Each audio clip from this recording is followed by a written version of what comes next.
परमेश्वर का धन्यवाद हो इस सुंदर समय के लिए। और आज का जो वचन मैंने लिया है वो वचन है, तुम भी तैयार रहो क्योंकि जिस घड़ी तुम सोचते भी नहीं उस घड़ी परमेश्वर का पुत्र आ जाएगा। Praise the Lord.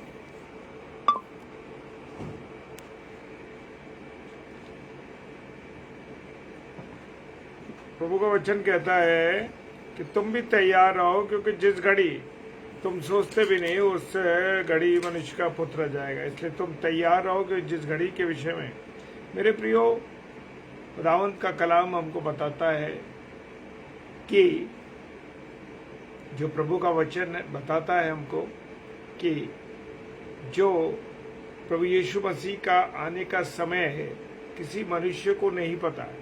बहुत से लोग कहते हैं इस बात को कि हमें पता है। बहुत से प्रचारकों ने और बहुत से लोगों ने आने वाले पिछले समय में बहुत कुछ बताया कि वो आने वाला है, परमेश्वर आने वाला है और इस दिन यीशु मसीह आएगा, इस वर्ष में आएगा।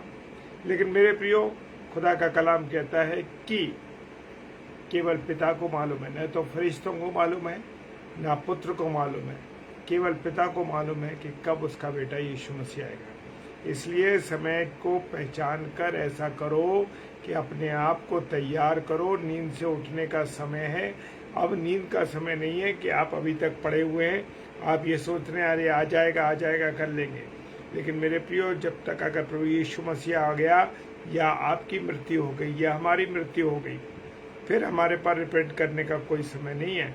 इसलिए नींद से जाग उठने का समय है, क्योंकि समय के अनुसार जो समय चल रहा है प्रभु का वचन बताता है कि कभी भी प्रभु आ सकता है। इसे जागते रहो, प्रार्थना करते रहो, क्योंकि तुम नहीं जानते वो समय कब आएगा कि प्रभु यीशु मसीह आ जाएगा। अगर तुम जागते रहते और इस बात को जानते कि कब प्रभु आएगा, कब प्रभु यीशु मसीह आएगा, तो तुम जागते और तैयार रहते। ये बात किसी को नहीं मालूम है कि प्रभु यीशु मसीह कब आएंगे। इसलिए मेरे प्रियो, अपने आप को तैयार रखें कि कभी भी प्रभु का आगमन हो सकता है। और जो अन्य विश्वास के भाई बहन हैं या और लोग जो हैं वो जो हैं भले ही वो तैयार नहीं हो रहे हमारे मसीह भाई बहन, लेकिन हमारे लिए जाग उठने का समय है कि कभी भी प्रभु यीशु मसीह का आगमन हो सकता है। इसलिए हमें सोते रहने का समय नहीं, हमें जागने का समय है कि कभी भी प्रभु यीशु मसीह का आगमन हो जाएगा।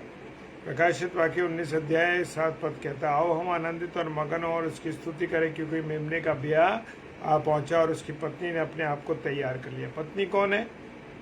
कलीसिया के जो लोग हैं वो प्रभु यीशु मसीह की कौन है? पत्नी है। वो हमें और आपको लेने आना। इसलिए वचन कह रहा है कि सावधान रहो, कहीं ऐसा ना हो तो संसार की बातों में, संसार के खुमार में, शराब पीने में, तंबाकू खाने में, गुटखा करने में या जीवन की अन्य बातों से सुस्त हो और जो प्रभु यीशु मसीह का आगमन का दिन हो वो उस दिन आ पड़े। तो इसलिए अपने आप को तैयार करो। रोमी को पुस्तक 13वां अध्याय 14 पद कहता है, वरन प्रभु यीशु मसीह को पहन लो और शरीर की अभिलाषा को पूरे करने का उपाय न करो। वो कह रहा है कि प्रभु यीशु मसीह को क्या करो? पहन लो। यानी कि प्रभु यीशु मसीह को के वचन को और प्रभु यीशु मसीह को हम जानते रहें, उसको पढ़ते रहें, क्योंकि वचन ही क्या है? यीशु मसीह।